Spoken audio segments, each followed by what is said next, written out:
ಎಲ್ಲ ದೇವಸ್ಥಾನಗಳನ್ನು ಕೂಡ ಈಗಾಗಲೇ ಬಂದ್ ಮಾಡುವಂತಹ ಕೆಲಸಗಳು ಕೂಡ ಆಗ್ತಾ ಇದೆ. ಅದರಲ್ಲಿ ಕಪಿಲೇಶ್ವರ ದೇವಸ್ಥಾನವನ್ನು ಕೂಡ ಬಂದ್ ಮಾಡುವಂತಹ ಕೆಲಸಕ್ಕೆ ಮುಂದಾಗ್ತಾ ಇದ್ದಾರೆ. ದಕ್ಷಿಣ ಕಾಶಿ ಕಪಿಲೇಶ್ವರ ದೇವಸ್ಥಾನವನ್ನ ಬಂದ್ ಮಾಡಲಾಗ್ತಾ ಇದೆ ಸಂಪೂರ್ಣವಾಗಿ. ಇವತ್ತು 12:20ರಿಂದ ಗ್ರಹಣ ಮುಗಿಯುವವರೆಗೂ ಕೂಡ ಕ್ಲೋಸ್ ಆಗತ್ತೆ. ತೀರ್ಥ ಪ್ರಸಾದ, ನೈವೇದ್ಯ, ಪೂಜೆ ಸಂಪೂರ್ಣವಾಗಿ ನಿಷಿದ್ಧವನ್ನ ಹೇಳಲಾಗಿದೆ. ಗ್ರಹಣ ಮುಗಿದ ಮೇಲೆ ಕಪಿಲೇಶ್ವರ ಮಂದಿರದಲ್ಲಿ ಈ ಯಾವುದೇ ರೀತಿಯಾದಂತಹ ಅಭಿಷೇಕಗಳನ್ನು ಮಾಡುವುದಿಲ್ಲ.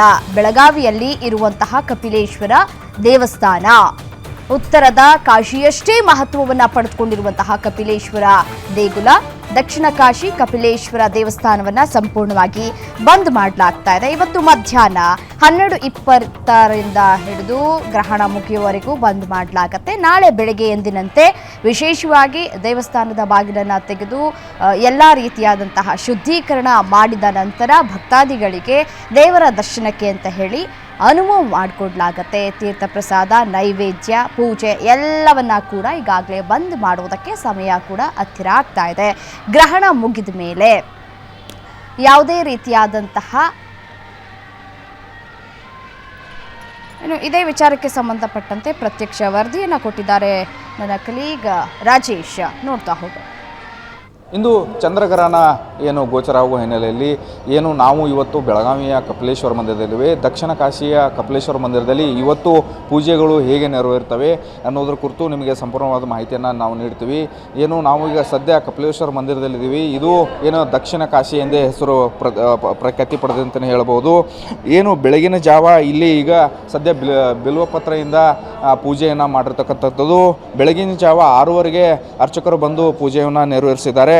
ಇದು ಏನಂತಂದರೆ ದೇವಸ್ಥಾನ ಪ್ರಸಿದ್ಧ ಬರುತ್ತೆ. ಯಾಕಂದರೆ ಇದು ಇಲ್ಲಿ ಹರಿಹರ ದೇವರು ಇರತಕ್ಕಂಥದ್ದು. ಹಾಗಾಗಿ ದಕ್ಷಿಣ ಕಾಶಿ ಎಂದೇ ಪ್ರಖ್ಯಾತಿ ಪಡೆದಿದೆ. ಇಲ್ಲಿ ಹರಿಹರ ದೇವರಿದ್ದಾರೆ. ಇವರು ಮುಖಾಮುಖಿ ಆಗ್ತಾರೆ ಇರುವಂಥ ದೇಶದಲ್ಲಿ ಇರುವಂಥ ಏಕೈಕ ದೇವಸ್ಥಾನ. ಹಾಗಾಗಿ ಸಾಕಷ್ಟು ಭಕ್ತಾದಿಗಳು ಕೂಡ ಬೇರೆ ಬೇರೆ ಭಾಗದಿಂದ ಇಲ್ಲಿ ಬರ್ತಾರೆ. ಹಾಗಾಗಿ ಇದೊಂದು ಸಾಕಷ್ಟು ಪ್ರಸಿದ್ಧಿಯನ್ನು ಪಡೆದಿದೆ ಅಂತ ಹೇಳ್ಬೋದು. ಇವತ್ತು ಚಂದ್ರಗ್ರಹಣ ಇರುವ ಹಿನ್ನೆಲೆಯಲ್ಲಿ ಬೆಳಗಿನ ಜಾವ ಪೂಜೆಯನ್ನು ಈಗಾಗಲೇ ಅರ್ಚಕರು ನೆರವೇರಿಸಿದ್ದಾರೆ. ಅದರಂತೆ ಬೆಳಗಿನ ಜಾವ ನಿತ್ಯ ಕರ್ಮಗಳು ಇರ್ತವೆ, ಪೂಜಾ ಕೈಂಕರ್ಯಗಳು ಇರ್ತವೆ, ಅವೆಲ್ಲವೂ ಕೂಡ ಸರವಾಗಿ ನೆರವೇರಿಸಲಿಕ್ಕೆ ಎಲ್ಲವನ್ನೂ ಕೂಡ ಪೂಜೆಯನ್ನು ಮಾಡತಕ್ಕಂಥದ್ದು.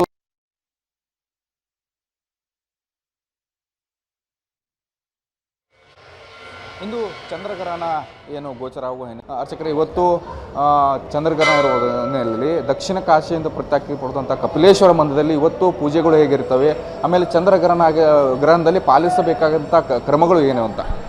ಓಂ ನಮಃ ಶಿವಾಯ.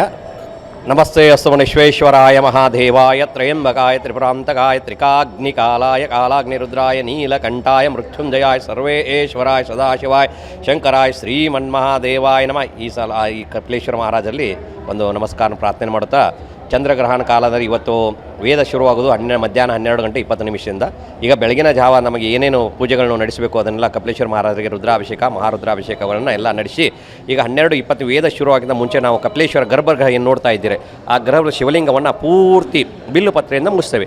ಇದು ಒಂದು ಪ್ರಕ್ರಿಯೆ ಮೊದಲಿನ ಕಾಲದಿಂದ ಬಂದದ್ದು. ಗ್ರಹಣ ವೇಳೆಯಲ್ಲಿ ನಮ್ಮ ಕಪಿಲೇಶ್ವರ ಶಿವಲಿಂಗನ ಬಿಲ್ಲು ಪತ್ರೆಯಲ್ಲಿ ಮುಗಿಸಿ ಆಮೇಲೆ ಗ್ರಹಣ ಮುಗಿದ ನಂತರ ಆ ಬಿಲ್ಲು ಪತ್ರೆಯನ್ನು ತೆಗೆದು ಪಂಚಗವ್ಯದಿಂದ ಇಡೀ ದೇವಸ್ಥಾನವನ್ನು ಶುದ್ಧೀಕರಣ ಮಾಡಿ ಮತ್ತು ಬೆಳಗಿನ ಹೊತ್ತಿಗೆ ಕಪಿಲೇಶ್ವರ ಮಹಾರಾಜರ ಒಂದು ಅಭಿಷೇಕಗಳ ದಿನಚರಿಯಂತೆ ಮತ್ತೆ ಎಲ್ಲ ಶುರು ಮಾಡ್ತೀವಿ.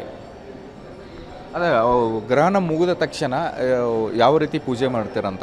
ಗ್ರಹಣ ಮುಗಿದ ಸ್ನಾನಾದಿಗಳನ್ನು ಎಲ್ಲ ಮುಗಿಸಿ ದೇವಸ್ಥಾನದ ಬಾಗಿಲನ್ನು ತೆರೆದು ಭಗವಂತನ ಮೇಲೆ ಮುಚ್ಚಿರೋ ಬಿಲ್ಲು ಪತ್ರೆಯನ್ನು ತೆಗೆದು ಎಲ್ಲ ಅಲ್ಲಿಂದ ಸ್ವಚ್ಛ ಮಾಡಿ ಅವನಿಗೆ ಪಂಚಗವ್ಯದಿಂದ ಮೊದಲು ಎಲ್ಲ ಶುದ್ಧೀಕರಣ ಮಾಡ್ತೀವಿ. ಶುದ್ಧೀಕರಣ ಒಂದು ಇದಿರ್ತದೆ, ಆ ಪ್ರಕ್ರಿಯೆಯನ್ನು ಮಾಡಿ ಅವನಿಗೆ ಆಮೇಲೆ ಅಭಿಷೇಕನ ಶುರು ಮಾಡ್ತೀವಿ.